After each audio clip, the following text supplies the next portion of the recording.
Recentemente, numa nova celeuma de internet entre os youtubers Nando Moura e Arthur Duval, o Mamãe Falei, as coisas esquentaram um pouco e ficaram aqueles vídeos pra cá, vídeo pra lá, e então eu ouvi Renan Santos, presidente do Movimento Brasil Livre, defendendo o Arthur e falando que o Arthur é um de seus melhores amigos.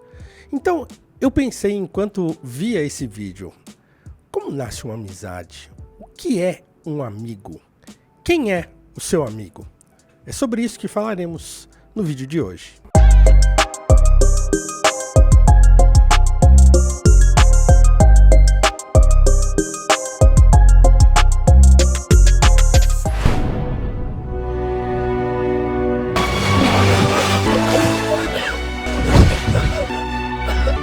Fiz uma promessa, Sr. Frodo. Não o deixe ser mais Gandhi. E não vou deixá-lo. Esse é um trecho dos mais emocionantes de O Senhor dos Anéis, que na filmografia do Peter Jackson está no final do primeiro filme, mas no livro de J.R.R. Tolkien está no começo do segundo livro. É aquele momento em que Frodo, ao perceber que o Boromir dá uma pirada lá e tenta pegar o anel, Frodo fica muito preocupado com isso, já estava acontecendo uma série de eventos de violência por conta da tentativa de posse do anel. Então Frodo tenta fugir, ele fala, olha, não dá para eu ficar aqui porque essa missão é minha, né? Ele tinha tomado a missão como uma missão sua, né? E ele não queria prejudicar a Sociedade do Anel, então ele foge, né? Então eles estão lá discutindo, nesse momento ele foge e aí ele fica ali na beirada do lago, né, com um barco, e aí ele fica um tempo ali parado, como vocês veem no vídeo, pensando, de repente ele entra no barco e tenta ir embora. Só que Samwise Gamgee, que é, né, o seu criado, era o seu criado, seu jardineiro, e depois se torna o seu companheiro por determinação do Gandalf, né, o Sam, ele não era propriamente um amigo do Frodo, ele trabalhava para o Frodo, então o Gandalf fala para ele ir junto, para ele cuidar do Frodo. Então o Sam toma essa tarefa para si e fala, tudo bem, então eu sou responsável pelo Sr. Frodo. Quando ele dá falta do Frodo, que o Frodo some, né, ele fica preocupado, olha para um lado, olha para o outro, e aí ele fala, já sei, né, ele pensa, já sei, ele foi pro lago e sai correndo, e aí se dá a cena que vocês acabaram de ver, né, o Sam não sabia nadar, ele se joga no lago para não deixar o Frodo ir embora sozinho, né, então ele acaba sendo salvo pelo próprio Frodo, e o Frodo fala, olha, eu vou embora, eu preciso ir, ele fala, bom, você vai, claro, mas eu vou com você. E por quê? Porque o Gandalf falou, não o deixe sozinho, não o abandone, Samwise Gamgee. Naquele momento ali, é que penso eu, nasce a amizade, né? Uma amizade que vai ser importantíssima para a demanda do anel, né? Para que se cumpra o caminho que o Frodo tem que fazer, né? Para jogar um anel lá na Montanha da Perdição. A trajetória dos dois, de fato, inicia ali. E daí por diante, nos 3 filmes e também nos 3 livros, essa amizade vai se fortalecer. Então, ora aquela ingenuidade prestativa do Sam, ora a determinação e a coragem do Frodo vão se complementar, né? E é essa amizade, acima de qualquer coisa, que vai fazer com que a demanda do anel seja cumprida, que eles consigam terminar o intento e o propósito que lhes foi determinado, né, lá naquela reunião, né? Então, quando falaram, olha, o anel precisa ser destruído, né? Ele é tão poderoso que não adianta nem você querer fazer o bem com ele, que se você colocar o anel é mais poderoso que você e você pode então ser dominado por ele e praticar o mal. Nesse momento nasce uma coisa que o Aristóteles chama de disposição de caráter na sua obra Ética Nicômaco, que é uma obra que eu recomendo a todos que leiam, sempre que me perguntam, né, que querem ler um livro de filosofia, eu digo que você precisa ler, né, 2 livros são indispensáveis, que é a Ética Nicômaco e também a Apologia de Sócrates. Então, na Ética Nicômaco, que é um livro que o Aristóteles escreveu para o seu filho, né, Nicômaco é um filho do Aristóteles, então ele está ensinando várias coisas sobre moral, sobre virtude. E há um capítulo especificamente sobre amizade na Ética Nicômaco, um capítulo belíssimo sobre amizade, em que o Aristóteles chama a amizade de uma disposição de caráter. E por que ele faz isso? Ele faz isso porque ele entende a amizade de 3 maneiras. Ele diz que existe uma amizade que acontece por mero interesse. Ele diz que existe um outro tipo de amizade que acontece por prazer. E há um terceiro tipo de amizade, que o Aristóteles considera a amizade verdadeira, que acontece por uma disposição de caráter. Quando você passa a amar o seu amigo pelo que ele é, e não porque ele te dá algum prazer. É uma pessoa engraçada, ele é uma pessoa divertida, então quando eu tô perto dele é sempre legal e tal. Ou por interesse, né? Eu tô com ele porque ele pode me proporcionar uma coisa uma coisa boa, pode me arrumar um emprego, pode, né? Ele tem dinheiro e quando eu tô com ele, ele paga tudo. Então, esses dois primeiros tipos de amizade para o Aristóteles são amizades que não são verdadeiras. E a terceira, que é a disposição de caráter, é para ele a verdadeira amizade. Tolkien era alguém que prezava muito pela amizade, então ele constrói toda a sua saga, né, o seu épico do Senhor dos Anéis, em torno disso. Né, em torno da amizade. Tem uma frase, inclusive, do próprio Gandalf, que ele diz que vale muito mais uma grande amizade do que a grande sabedoria.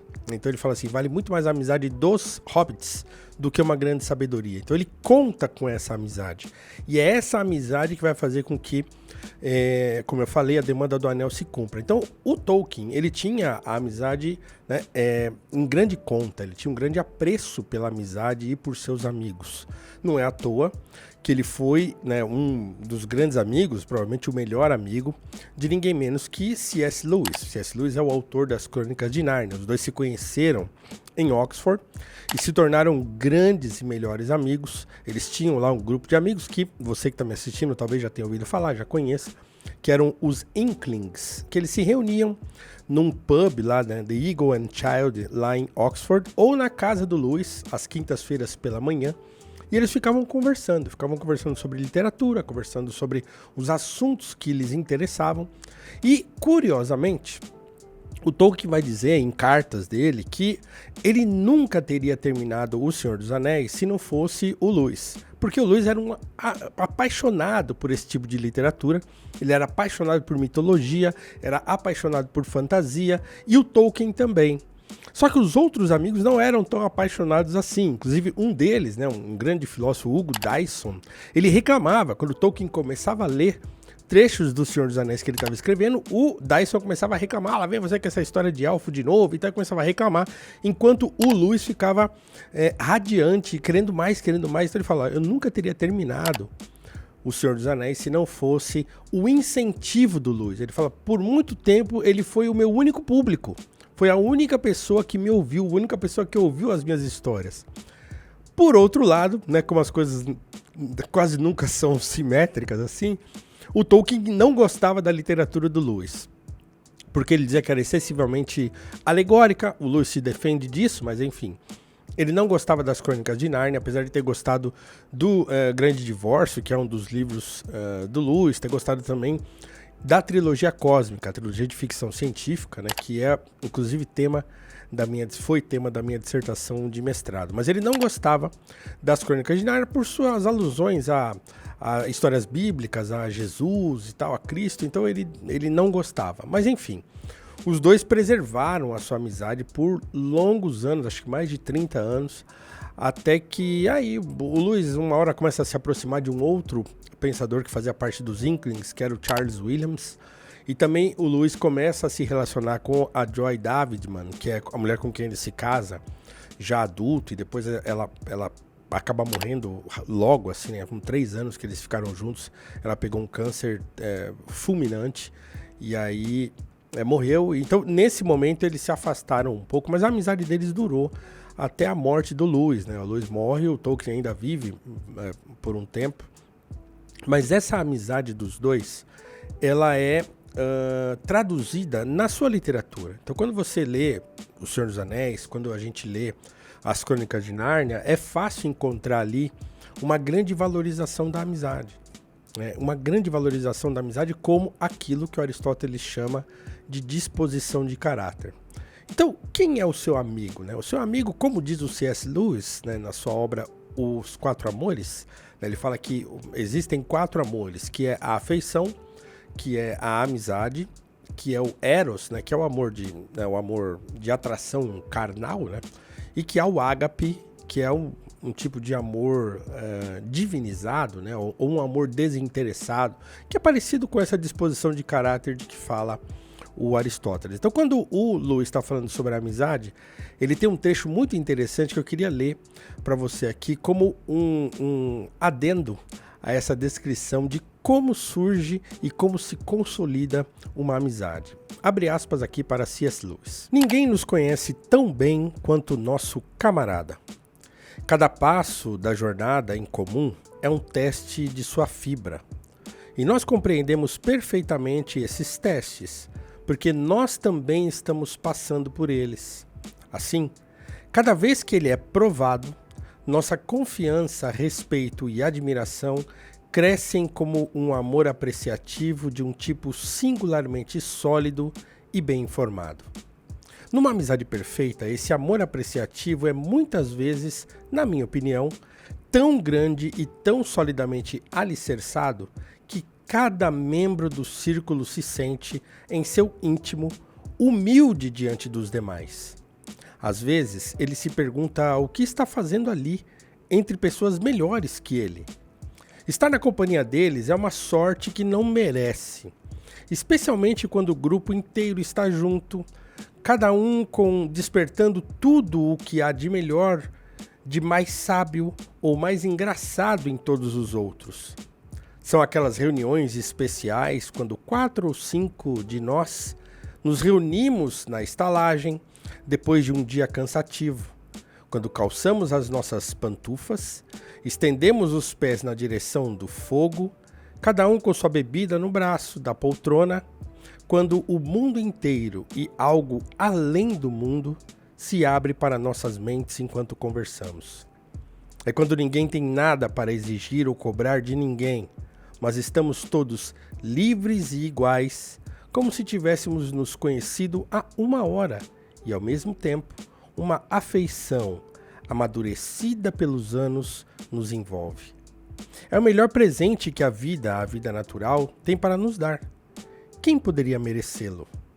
Fecha aspas. Essa descrição é linda, porque demonstra mesmo o que acontece quando nós estamos com os nossos amigos, né? Então, estar com os amigos é sempre prazeroso. Eu me lembro de recentemente ter reencontrado amigos que eu não via há muitos anos, né? Foram amigos que, num período da minha vida, nós fomos muito juntos, e aí cada um vai para um lado, casa outro, vai para lá, vai para cá, alguns mudam de cidade e tal. Então, a gente acabou se afastando por muitos anos. E quando eu digo muitos anos, eu digo assim, mais de 10, mais de 15 anos que nós não nos víamos.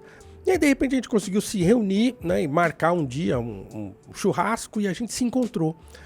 Foi assim, a gente olhar um para o outro, foi como se a gente nunca tivesse ficado separado por tanto tempo, porque parecia que nós tínhamos nos visto ontem. Então, retomar uma amizade de longa data, ter amigos de longa data, é uma bênção de Deus, assim, para falar como um cristão que sou. Assim, é uma coisa muito boa, muito prazerosa e muito gratificante. E me preocupa que atualmente as pessoas deem tão pouco valor à amizade. Eu sou professor de adolescentes, como você que me assiste sabe, né, ou deve saber, e eu vejo que as gerações atuais eles têm muito mais dificuldade de estabelecer laços de amizade duradouros. E isso é ruim, porque senão você vive sozinha. A amizade é um laço de companheirismo que não desata. Você tem essa pessoa com você, né, porque você a ama, porque ela é sua companheira, porque ela é uma pessoa com a qual você pode contar em todo momento. E é uma amizade, como diz o Lewis, né, uma afeição de tipo apreciativo, que não é uma coisa que se cobra do outro. Uma amizade não é cobrada, uma amizade não é imposta. Tanto é que o Lewis fala que, né, dos amores é o amor menos importante deles, né? Então, quer dizer, você pode viver sem amizade. Assim como o Aristóteles também diz na Ética Nicômaco, é perfeitamente possível viver sem amigos, mas não é bom. Não é bom viver sem amigos. Então, ter amigos, fazer amigos, ter pessoas com quem você possa contar, pessoas a quem você possa contar coisas sobre você, problemas que você tem, com quem você possa dividir as cargas da vida, é muito importante. Então, quando eu vi, voltando ao início desse vídeo, O Renan dizendo que, olha, não, eu sempre vou defender o Arthur, porque o Arthur é meu amigo de verdade, é um dos meus melhores amigos. Eu fiquei me lembrando também dos meus amigos, também das pessoas que eu conheço e as pessoas pelas quais, sim, eu boto a minha mão no fogo, né? Pelas pessoas com quem eu convivo há tanto tempo, com que eu conheço bem, né? E às vezes, como diz o Luiz, a gente conhece os nossos amigos, ou ninguém nos conhece tão bem quanto os nossos amigos, a gente também não conhece, ou a gente conhece os nossos amigos, às vezes melhor até do que eles, né? Então isso é muito importante. E todos os grandes empreendimentos, né, ou a maioria dos grandes empreendimentos da vida da gente, ou da vida das pessoas, nascem de amizade, nascem de laços que são duradouros, nascem de laços de compromisso, né, que são estabelecidos não só porque existe um objetivo comum, mas porque é a própria amizade que dá conta de unir as pessoas, de mantê-las junto e de fazê-las passar por tantos problemas e suportarem tantos problemas para atingir os seus objetivos. Não por conta do objetivo em si, mas porque a caminhada e a aventura em face desse objetivo é muito prazerosa.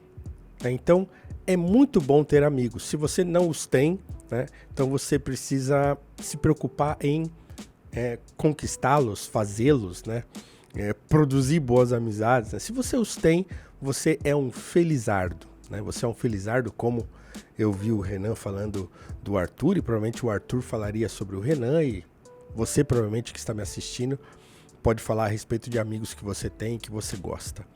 Então é isso, eu queria deixar aqui esse recado para você que assistiu esse vídeo. Se você gostou, você comenta aqui, diz se você é uma pessoa que gosta de amigos, que você tem muitos amigos, se você não tem, tem poucos.